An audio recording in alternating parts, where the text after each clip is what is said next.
CCTV बाहेर लावायला त्याचं जे एक आऊट द्यायला पाहिजे होता LCDचा, ते LCD सुद्धा इथे लावलेली आहे.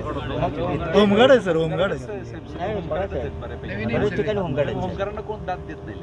आत मी ज्यावेळी गेलो खेळ त्यावेळी कुठं लावलं काय? आतमध्ये गेलो त्यावेळी पोलीस होते, असणारे पोलीस आहेत आणि बाहेर जे आहेत ते होमगार्ड ठेवलेले आहेत. त्यामुळे हे जरा उलटं झालं पाहिजे, कारण हाताचा वापर बाहेरच होऊ शकतो, आत होऊ शकत नाही. पण तो आता त्यांचा काय हे आहे मला माहीत नाही. नाही, पण निवडणूक आयोग एक संपूर्ण राज्यात एवढा खर्च करायला लागलाय, बाहेर LCD लावायला प्रत्येक ठिकाणी पारदर्शकता ठेवायला माझी पाहिजे ना. निवडणूक आयोगाकडे मागणी आहे की ताबडतोब सर्व मतदान केंद्र महाराष्ट्रातली आहेत तिथं बाहेरच्या कॅम्पसमध्ये कॅमेरे लावावेत, आत कॅमेरे लावावेत आणि त्याचा डिस्प्ले LCDवर बाहेर कंपाऊंडच्या बाहेर जनतेच्या समोर ठेवावा. भानामती जादूटोणात गुंतलेले आहेत त्यांच्यावर निवडणूक आयोगानेही कारवाई केली पाहिजे आणि त्यांच्यावर या इथल्या पोलिसांनी देखील कारवाई केली. साहेब, रात्री CCTV चालू होते का नव्हते? तुम्ही आज जाऊन पाणी केलं, काय केलं? आपण स्ट्रॉंग रूमची पाहणी केल्याय, काय आढळलं आत्ते आपल्याला? चालू होते. आमचे काही प्रतिनिधींनी जाऊन तपासले तर रात्री आत गेलेल्या CCTVमध्ये कुठेही काही हालचाल अजून दिसत नाही. पण हा 20 दिवसाचा हे आहे, हे काय वन डे मॅच नाही आहे, 20 दिवसाची मॅच आहे. 20 दिवसात काही होऊ नये अशी आम्ही प्रार्थना करतो. कॅमेरची व्यवस्था महाराष्ट्रातल्या सर्व ठिकाणी करावी. हसन मुश्रीफ हे याचिका की लवकरात लवकर मतमोजणी घ्या म्हणून. हो, हसन मुश्रीफांनी याचिका दाखल केली तर त्याचा काय निर्णय लागेल ते बघू आपण. कारण इतका ज्यांच्या मतदान झालं नाही त्यांची कदाचित बाजू असेल की एकदा निकाल महाराष्ट्रातले बहुसंख्य नगर परिषदांचे लागले तर त्याचा मानसिक परिणाम आमच्या मतदारांच्यावर होईल असं आर्ग्युमेंट त्यांचं आहे. आता सुप्रीम कोर्टात जर हसन मुश्रीफ साहेब गेले असतील तर बघू काय होते. निवडणूक आयोगाने सुद्धा संकेत दिलेले होते तरी सुद्धा संभ्रमावस्था निर्माण झाला. याच्या अगोदर त्यांनी काळजी घेणं गरजेचं होतं का नाही? कारण प्रशासनाची हलगर्जीपणा आहे का असं वाटतं आपल्याला? हलगर्जीपणा खालच्या स्तरावर झालेला आहे, पण त्यात जे तलाठी आहेत त्यांनी टाईप करताना मिस्टेक केली. त्यांचं म्हणणं आहे की एक्सेल शीटमध्ये फीड करताना वेगळा फॉर्म्युला लावण्यात आला, त्यामुळं ते मतदान वाढत गेलं. पण सगळीकडे वाढलेलं नाही, एके ठिकाणी कमी झालेलं आहे. त्यामुळं ते म्हणत आहेत ते आर्ग्युमेंट किती आम्ही स्वीकारायचं याला मला वाटतं आम्हाला मर्यादा आहेत.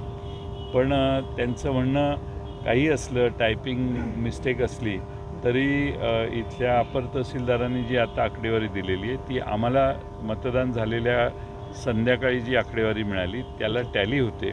म्हणून आता हे आम्ही आंदोलन आमच्या सगळ्या म्हणजे आमच्या फक्त राष्ट्रवादी शरदचंद्र पवार पक्षाचेच कार्यकर्ते नाही आहेत, इथं अपक्षांना फार चिंता आहे. अपक्ष देखील आलेले आहेत आणि ज्यांना वाटतंय की 100% आपलाच विजय ह्या हेराफेरीत होणार आहे त्यातले कोण आलेले नाही. त्यामुळे तुम्ही हा फरक लक्षात घ्यावा असं माझी विनंती आहे. शिंदे सेना आलेत, एकनाथ शिंदे साहेबांनाही त्यांच्या पक्षातल्या लोकांनाही याच्याबद्दल खात्री वाटत नाही, त्यामुळे तेही आलेले आहेत. त्यामुळं कोणताही पारदर्शीपणाने ही प्रक्रिया पार पाडावी. आम्ही नेहमीच प्रशासनाला सहकार्य करणारे माझे सहकारी आहेत, कुणी आतताईपणा करत नाही. पण आमचे प्रतिनिधी धैर्यशील शिंदे आत गेल्यावर पोलिसांनी त्यांना उचलून बाहेर काढलं, त्यांना जरा गोड बोलून जरा बाहेर काढलं असतं, त्यांचा राग जरा शांत केला असता तर कदाचित पुढचे प्रसंग टळले असते.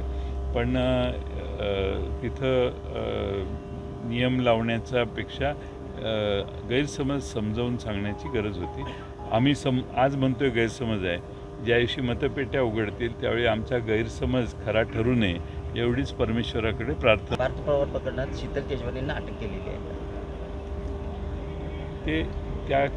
त्यांनी जे जमिनीचं ट्रान्झॅक्शन केलं त्यासाठी त्यांनी त्या एक मेजर सिग्नेटरी आहेत त्यात, त्यामुळे सही करणारे दोन्ही बाजूचे यांच्यावर ते पोलिसांना काही तपासणीत जे आढळेल त्याप्रमाणे कारवाई होईल. 21 दिवस राहिले कार्यकर्त्यांनी पोलिसांना तुमचं काय आव्हान असेल? आता 21 दिवस एक तर पहिलं आयोगाला आव्हान की CCTV कॅमेऱ्याचा डिस्प्ले बाहेर द्या. CCTV ह्या EVM मशीनवरच लोकांचा महाराष्ट्रात आणि देशात विश्वास नाही.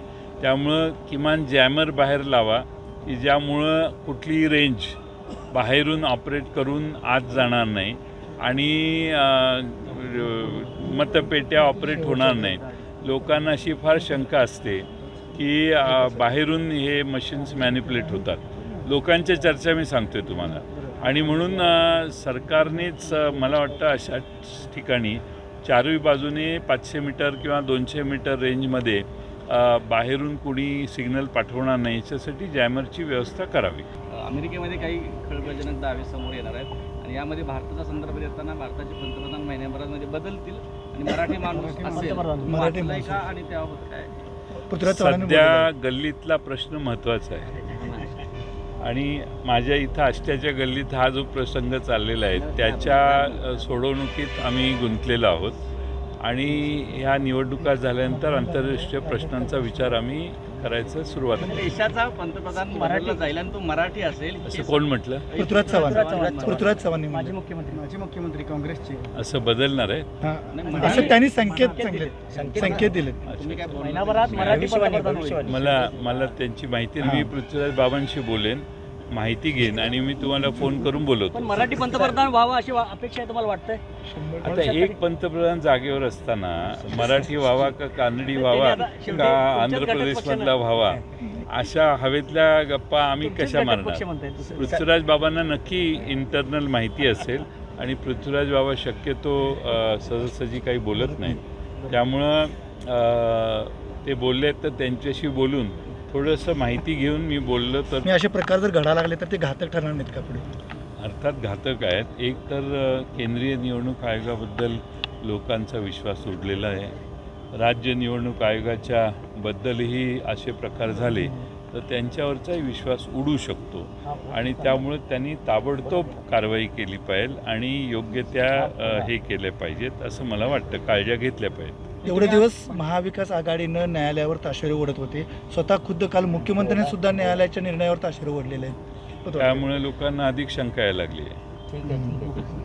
बरं. नेहमी आयोगाची बाजू घेणारे असे का बोलले याची चर्चा जास्त महाराष्ट्रात सुरू आहे.